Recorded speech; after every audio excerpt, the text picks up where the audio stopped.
من صدق خبرنا ولمن استعلى ذراع الرب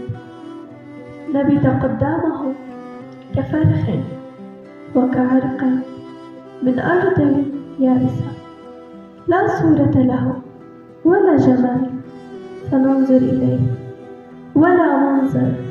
فنشتهيه محتقر ومخذول من الناس رجل أوجاع ومختبر الحزن وكمستر عنه وجوهنا محتقر فلم نعتد به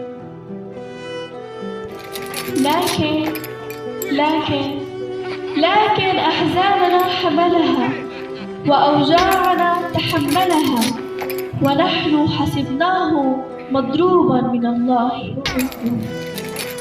وهو مجروح لأجل معاصينا مسحوق لأجل آثامنا تأديب سلامنا عليه وبحبره شفينا كلنا كغنم ضللنا منا كل واحد إلى طريقه والرب بنا عليه أثم جميعنا ظلم أما هو متذلل كشاة تساق إلى الذبح وكنعجة صامتة أمام جازيها فلم يفتح فاه من الضغطة ومن الدينونة أخذ في جيله من كان يظن إنه قطيع من أرض الأحياء إنه ضرب من أجل ذنب شعبه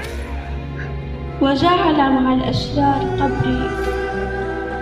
ومع غني عند موته على إنه لم يعمل ظلما ولم يكن في فمه غش أما الرب فسر بأن يسحقه بالحزن أن جعل نفسه ذبيحة يرى نسلا تطول أيامه ومسرة الرب يده من تعب نفسه يرى ويشفى وعبد البار بملاحته يبرر كثيرين وآثامهم هو يحملها لذلك أقسم له بين الأعزاء ومع العظماء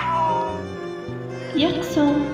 غنيمة من أجل أنه سكب للموت نفسه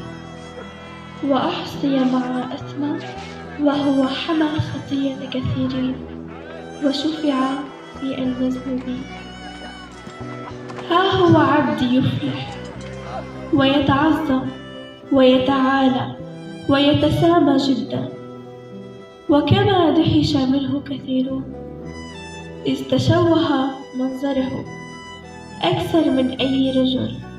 وصورته أكثر من بني البشر فإنه هكذا يذهل أمما عديدة فيكم ملوكا أفواههم أمامه إذ